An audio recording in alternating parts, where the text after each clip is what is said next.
Hey guys, Seedoeatreview here with JP. JP has got some shows on, three shows at the Mercure Grosvenor, is it?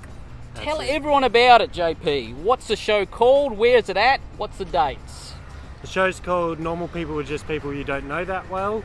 The dates are February 25th, March 4th and March 11th. And as you said, at the Mercure Grosvenor. Yes, I've never played there before. Have you ever seen any acts there before? I have not. In all honesty, I've not seen the room myself. So I'll be walking in and going, this is where I'm performing. I think Mercure Grosvenor is where me and my now wife were first courting. So it has a little place in my heart there as well. I'll be thinking of that on stage. Think of me when you look out in the crowd there. What's the show about? How did you get into it? You got it's your first solo show, isn't it? First solo show after 8 years. I've been travelling the world doing stand-up, and Adelaide's my home. Yep. So I thought I'll do my first solo show at home.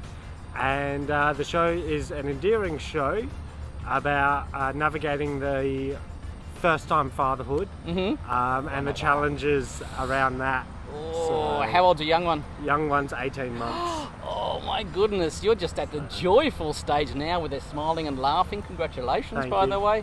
Travelling the world, where have you been? What have you seen?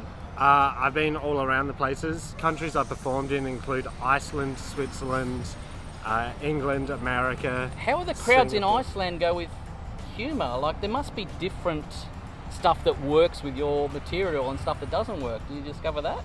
I did. I did 2 shows, and they're the best 2 shows I've ever done. Oh, really? Literally, I did a show in Mackay, which Yep. is in the north of Iceland. Yep.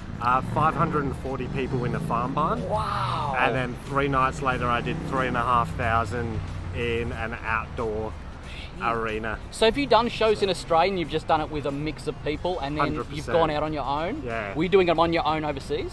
More like open mic nights. Okay, cool. Getting in contact with people that had a show and being Yeah. like, want to give me time? And Yeah. that's what happened. So. Where did you very first get up on stage? Was it just an open mic night? Open mic night in Tasmania was Really? the first time. How's that? Like heart beating? It was. I thought I could do like a Ross Noble, don't have Yep. a script, Yes, and walk that's like out me. there. And that didn't work so well. No? I got my first heckle in like 3 Oh, seconds. how do you react to that? It was actually a positive heckle, which Yeah. was nice. Yeah, you can do it. Yeah, we'll go with that. But yeah. How do you go from, this is what intrigues me, I'm always talking to comedians, from I'm funny with my friends to I'm funny for a wider audience? Or is it just having the balls to get up there and doing it?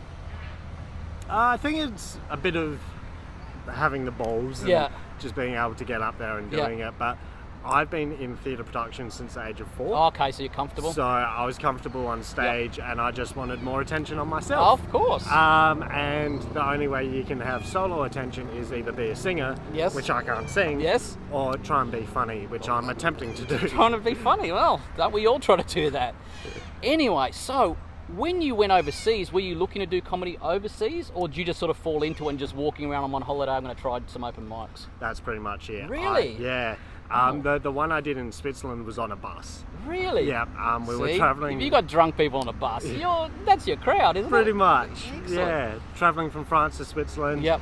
My friend that I was travelling with sort of told someone I did stand up, Yep. and it got out, and I then went Really? and stood down the front and had that like hostess Yep, mic, yep. and the cord was like this long, so I'm like Like leaning that. like this in the aisle.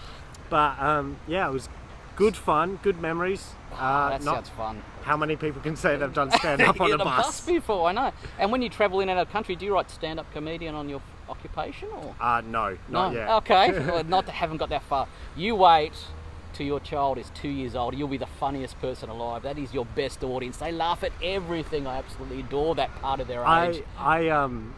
When I practiced my show, when I put my son down to sleep, so he's like in his cot, Yeah. and he legit laughed at one of the punchlines There last you night go. for the first time, and I was like, there's you no- have no idea what I said. There's but no bad material of a child. I think funny. Although my 7-year-old said to me last night at dinner, he said, "Dad, I'm the funniest in this family, and you're second." I was like, "Damn it!" Ugh. He thinks he's already got the attitude as well. So during your show, will you be talking about your adventures overseas, all the different stand-up shows, or will it be more focused on something else? It's more focused on the challenges of, I guess, It does weave it. The travel weaves it ways in. Discovering who I am as a person and leading that into becoming a father for the first time. And yeah, All it's... Yeah, all that is one way of putting it. I don't want to spoil by saying it's this and this and this, but that's cool. COVID, did you have to lose any dates during COVID? Were you big on the booking scene there and had to cancel them? I was travelling to Melbourne. Obviously, Adelaide Fringe ended, so I did my Fringe run last year. Yeah. And then we had one day and then went into national lockdown. So I was meant to be going to Melbourne for the Comedy Fest. Yeah, everyone was. And then I lost out on that. Yeah. But as soon as gigs opened up, my first gig back was June 25th last year.